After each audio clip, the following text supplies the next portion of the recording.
Kumusta mga kanoys? Welcome back sa ating YouTube channel, Lipnoise. So ngayong araw, another update naman tayo. Hindi siya about sa politika, but some kind related na rin, ano.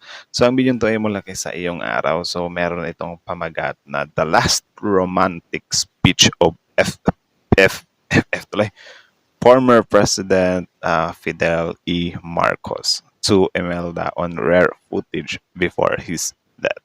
1980s. So, ito yung sa sa tatay ni PBBM tapos yung nanay niya si Imelda, 'di ba? So, tingnan lang natin to men, parang balik nakaraan to. Wala lang, gusto ko lang makita ni kasi ni notify ni YouTube sa akin. So, I think pinapanood niya. So, panonoorin natin. So, again, ang video to ay mula kay sa iyong araw.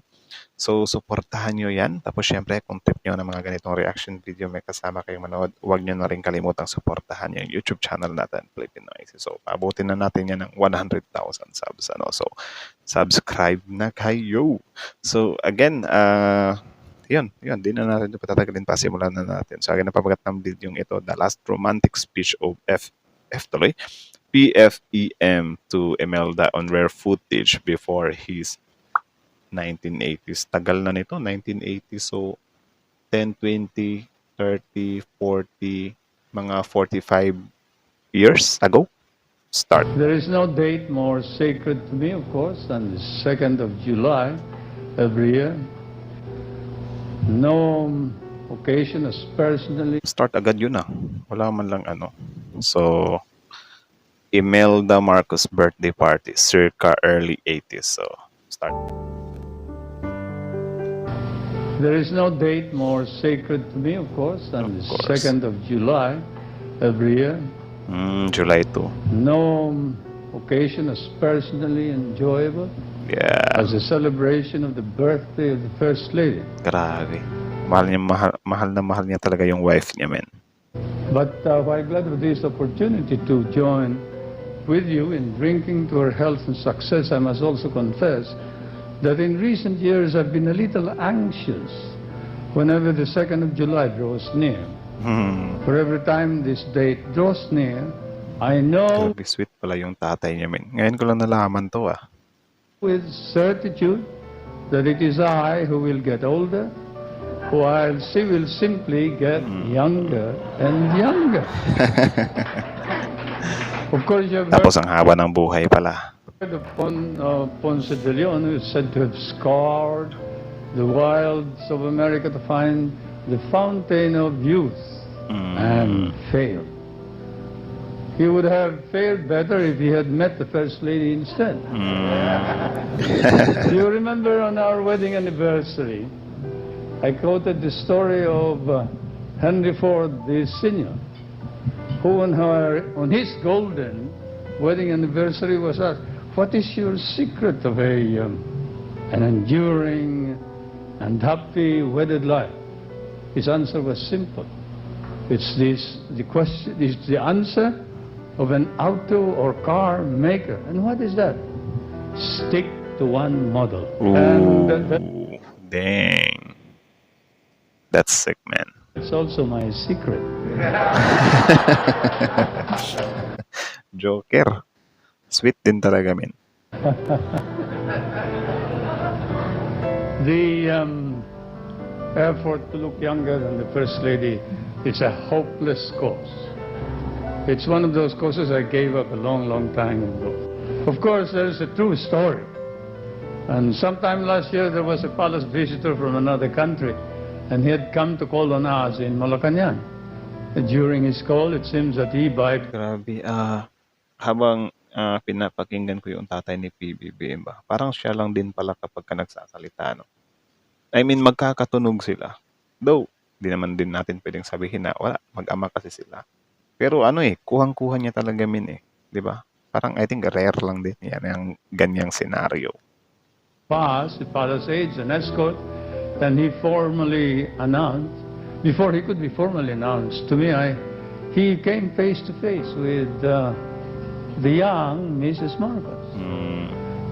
Impeccably polite and diplomatic, he engaged her in conversation and forthwith asked about the health of her. Forthwith. Na patuloy yung forthwith dito. So it means agad talaga, no?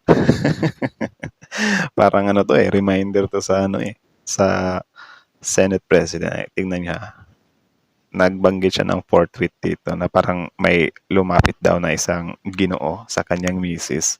Pakinggan niyo, 4th tweet.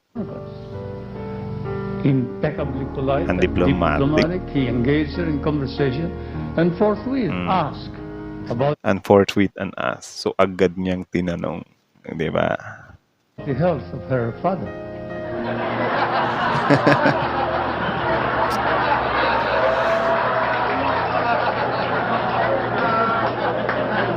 Meaning again, alas, the health of the president. You can imagine his chagrin, my mild embarrassment, and Imelda's amusement when I walked into the room and said, I see that you have met. Grabe, kinikilabutan ako, men. So ngayon, nagets ko na kung bakit pala simula nung atsugi si yung tatay ni BBM is hindi talaga nila nilibing hanggat hindi nalilibing sa libingan ng mga bayani. Though kudos pa rin talaga kay PRRD kasi pumayag siya na ipalibing, di ba? Kahit na binabalasubas nung anak na hukayin daw, anak ng teteng, oh. My wife. And as astonishing as this event may seem, it has happened quite often. Grabe. I've sometimes wondered whether the rational humors about my health are due to the contrast Imelda and I present in public. Si BBM yan. Si BBM nga. Proud din siya sa tatay niya, Me dutifully looking my age and she defiantly turning back the clock. Dang. What is the secret of it all? No one knows. And she perhaps will not be able to say. Ang ganda din talaga ni ni dating First Lady Imelda Marcos dati. Kita nyo. Diba? Iba din talaga yung ganda niya that time. But I will venture a guess. I think perhaps it's the energy she burns every day to do the many things that are her passion and obsession. It has to do with satisfaction, a sense of fulfillment. She derives from her service to others and from the innumerable projects for people and country. A writer has seriously Sana lang walang copyright kasi may sounds kasi na yung through the years, something like that, diba? Sana walang copyright to. suggested even that Einstein's great discovery of relativity also posited the timeless truth that pleasure is energy. That what we expend in delightful and purposeful work is again turned into new energy. Kaya naniniwala talaga ako na sobrang talino nitong tatay ni PBBM. Kita nyo, grabe yung mga words na ginamit niya talaga. Totoo talaga, grabe mataas talaga tong IQ ng taong to. Short, we become young by doing. When you retire and do nothing, you're dead. Now, do you know why I keep running for president? That we have not known anyone with such energy for work like the First Lady. This woman whom I am proud Ooh, and privileged dang. This woman whom I am proud and privileged. Grabe, nakakakilabot, men. Kaya pala talaga hindi talaga nila inilibing hangga't hindi papayagan na mailagay sa libingan ng mga bayani. Kasi tinitreasure din nila to claim as my wife. Let me close with the Grabe. poet's two lines who said, all other goods by fortune's hand are given. Nandiyan, nakatingin pala The siya. wife is the peculiar gift of heaven. Dang. Shall I say that all over again? Most goods by fortune's hand is given. A wife is a gift from heaven. Dang, agree ako dun. So I have a gift from heaven. Yeah, dang. Husband, love your wives just as Christ loved the church and gave himself up for her to make her holy, cleansing her by washing with water through the word. Agree, agree, agree. Tapos na ba? Oh, glory to God.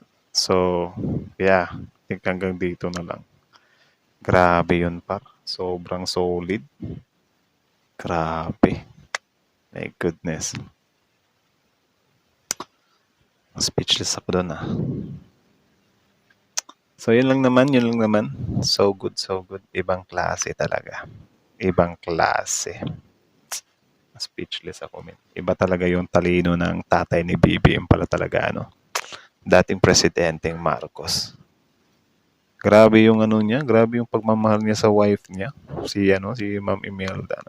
So, hanggang dito na lang muna sa iyong araw. Supportahan nyo yan. Tapos, syempre, bago nyo iwan yung YouTube channel natin, Filipino IC, don't forget to like, comment, share, subscribe. So, sa iyong araw, original video link in the description box below. Panoorin nyo rin, i-subscribe nyo rin. Tapos, yan lang naman. Kayo namang hatin ba kayo dun, men, sa speech na yun? Grabing speech yun, pang professional talaga, ano? Hindi talaga basta-basta tong taong to, eh. Diba? Ibang klase, men. Narinig nyo naman, di ba? Sobrang talino. Kaya pala parang sinasali si former President Marcos sa mga matataas yung IQ. Doon pa lang isang ano pa lang yung I think birthday speech, romantic birthday speech. Sobrang solid na, di ba? Ibang klase talaga, may quality talaga yung wife niya, parang napaganon lang. My goodness. So, ngayon, gets nyo na kung bakit pala yung family Marcos is hindi talaga nila sinukuan yung tatay nila na malagay sa libingan ng mga bayani. Ano. Ito pala yung dahilan. I mean, ito yung isa sa dahilan kasi for sure marami pang dahilan dyan. 'Di ba? Na syempre, sila lang din yung nakakaalam kasi sila lang din naman talaga yung isa sa nakakaramdam ng 100% na pagmamahal talaga nung dating presidente, di ba? Tayo dito is more on clips lang yung mga nakikita natin sa internet na namangha na nga tayo sa mga little piece na yun, di ba? Grabe. Solid. Kinikilabutan ako dun, man. Kayo din ba? Kinikilabutan din ba kayo dun? Or humanga din ba kayo dun sa mga sinambit na yon ni dating President Marcos? Sana lang wala tong ano. Kaso hesitant ako na Hesitant ako na baka may copyright music. So, ang siste dito, i-upload ko to. Tapos kapag ka-i-claim to, parang no choice kundi i-delete natin, ano. Siguro ilagay na lang natin sa ibang account para, mapakinabangan din naman. Kasi solid na solid to. Pwede tong i-treasure natin to. So I think hanggang dito na lang muna mga kanoises sa yung araw. Again, supportahan nyo yan. Tapos syempre, Filipino IC. Don't forget to like, comment, share, subscribe. Thank you so much for watching. Diba?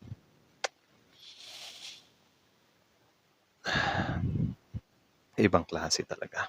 Nakakahanga. Pero